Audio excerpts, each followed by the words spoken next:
Sir, சொல்லுங்க madam. இந்த counselling முடிஞ்சிச்சிங்களா sir? இன்னொருத்தவங்க வெயிட் பண்ணிட்டு இருக்காங்க. நன்னிலத்துல இருந்து வந்திருக்காங்க சார். உங்களை மீட் பண்ணணுங்களா? 2 minutes. சார், அப்படின்னா இந்த 2 நிமிஷத்துல எனக்கு ஒரு கேள்வி இருக்கு சார். சார், எந்த காரணத்துக்காக கணவன் மனைக்குள்ள சண்டை வருது சார்?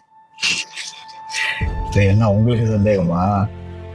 இப்போ பெருவாரியான கணவன் மனைவிகள் விட்டு கொடுக்காம போறாங்க. விட்டு கொடுக்காமலாம் இல்லை, எல்லாரும் விட்டு கொடுத்தா வாழறாங்க, எல்லாரும் புரிஞ்சுக்கிட்டாங்க.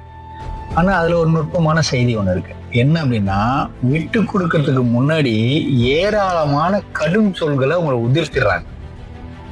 கடும் சொல் உதிர்த்ததுக்கு அப்புறம் அவங்க எவ்வளவுதான் இறங்கி வந்து சமாதானப்படுத்தினாலும் ஆப்போசிட்ல இருக்கவங்களுக்கு அது சமாதானம் பண்ண முடியாது.